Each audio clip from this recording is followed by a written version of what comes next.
Hello everyone! Kamusta kayong lahat mga kabugis at kamusta ang mga bougainvillea plants nyo? It's Michael here and welcome back to my channel. Bago tayo dumako sa main topic natin for today's episode, ipiflex ko muna sa inyo itong bloomer ng flowering season, and this is my Rainbow Flame Bougainvillea. Si Rainbow Flame ay kabilang siya sa Opal and Flame family, and the reason why it is called Rainbow Flame is because their bracts change as they get older. Habang yung bracts niya ay maliit pa, ang kulay nito ay orange, and habang palaki ng palaki ay nagiging red hanggang maging fuchsia. And since kabilang siya sa family ng Flame and Opal series, gusto ko siya, and the very reason aside sa maganda yung flowers niya ay madali siyang i-propagate unlike sa mga sisters niyang napakahirap like si King Opal, Ruby Flame, Flame Red, and if you watch yung grafting ko ng soon to be variegated Araroma, yung RS na ginamit ko doon ay si Rainbow Flame. And if hindi nyo pa na-watch, panoorin nyo na at huwag na magpahuli pa. Char! Then to our main topic. And ang gagawin ko for today's video is i-replace ko at i-rearrange ko yung isang portion ng aking bougainvillea collection sa aking mini garden. So ito yung area na gusto kong baguhin at palitan yung mga bougainvillea na nakalagay dyan dahil kita nyo naman hindi siya maganda at hindi na nakakatuwa. At lalong nakakalungkot yung itsura nila kasi parang wala man lang konting happiness sa kung nakikita at ang tamlay nilang tingnan. Ang nagpapakulay na lang dyan ay si Blooming Golden Pedro Bambino, and guys, si Pedro Bambino is a must-have na variety sa garden or collection nyo ng bougainvillea dahil non-stop kung mag-flower. At pangit nang tingnan yung mga varieties na andito kasi sobrang tataas na nila, kaya napag-isipan kong palitan sila at i-rearrange naman yung iba. Kaya naman tara, samahan nyo muna akong tanggalin yung mga bougainvillea dito sa area na ito at halina't palitan ng mga mas mababa, mas maliit at variegated na varieties.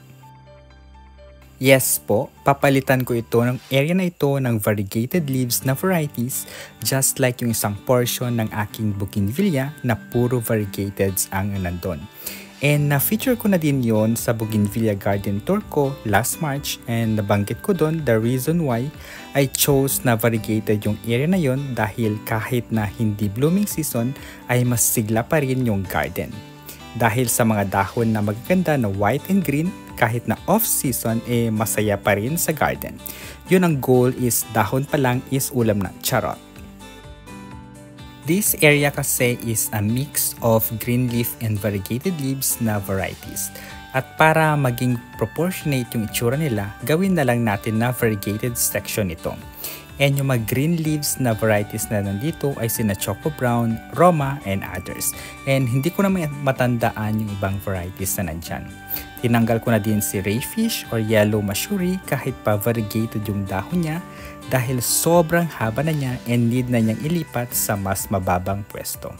And ang tinira ko lang dito ay si variegated Red Tanglong, variegated Wahid Alicia, Golden Pedro Bambino, not variegated, si SSB Pink and White, and Emma's Perak Yellow Mix na small rooted. And guess who kung sino yung una kong nilagay na variety? She is grafted and top rare siya at kasama siya sa Chitra family. Siya lang naman si Chitra Purple Sunset. And this is the third purchase ko nitong variety na ito kasi I don't know why laging namamatay, kaya naman bumili na ako ng medyo mas malaki baka sakaling magtuloy-tuloy na at mabuhay. Tapos sinunod ko naman yung another grafted na variety na si Pink Avi Variegated. Cutie ito kasi parang baby pink or powder pink yung kulay ng bracts niya. Tapos cute din yung mga dahon niya, variegated na yellow-green, ganon. Tapos si variegated Velos White na grafted din pero small lang siya, and si Hawaii Pink or mas kilala din na Pink Bubbles. And nga pala, may kasama pala si Golden Pedro Bambino na hindi variegated, siya si Golden Brisa Purple and si Ivory. Ang ganda ng mga kulay ng dahon ng mga ito, dilaw kung dilaw, albino kung albino. At ang nagbabalik na si SSB Pink and SSB White or silandang Sotera Brunei. Sobrang gandang-ganda ako sa SSB series. Maliit yung bracts nito pero grabe, sobrang sipag nila mag-bloom. At grabe din yung ganda ng kulay nila. Variegated na dahon, pink, white, and purple.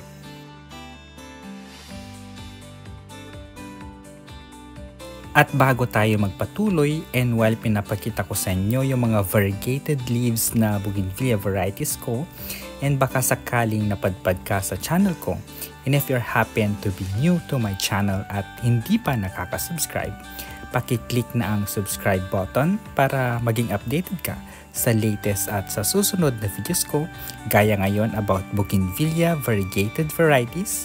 And if nakasubscribe ka na, I would like to take this opportunity na magpasalamat sa aking mga viewers na matiyagang nanonood sa current and past videos ko, kasama na dyan yung mga shorts videos ko. Maraming salamat po. At lalong-lalo na sa mga subscribers ko na patuloy na sumusuporta sa aking channel, thank you so much. And going back, dito ko na din pala hinilera sina Purple Dauphine, Delta Butterfly, Butterfly Splash, Pink Patch Barako, and si Chili Orange Variegated. And napansin nyo ba guys na most of the varieties na variegated ay purple or violet yung kulay? Pero sobrang ganda nila ha, at kung akala mong pare-parehas sila, may pagkakaiba din sila. Kasi nung una akala ko pare-parehas sila, pero kung papansinin mo at titignan mo silang mabuti, may difference din pala. And like sa color at sa shape ng dahon, sa bracts ganun. And maganda din itong si Magic Love, purple din ito guys pero variegated. Nung una parang ayaw ko siya pero maganda din pala siya pag nagtagal. Itong Lush naman na variegated variety ay si Golden Summer White. And may violet version din ako nito pero hindi ko na siya nilagay dito kasi wala nang pwesto para sa kanya. At ayaw ko na din siyang gambalahin sa current post niya kasi blooming siya right now. And masaya na siya dun, charot. And yung next na goal ko sa kanila ay mapabloom sila, kaya naman stay tuned guys and wait for an update sa episode na to.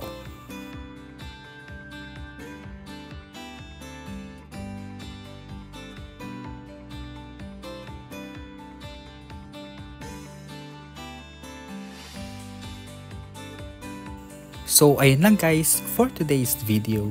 Thank you so much for watching at makakaasa kayo na pagbubutihan ko pang gumawa ng mga relevant videos for bougainvillea.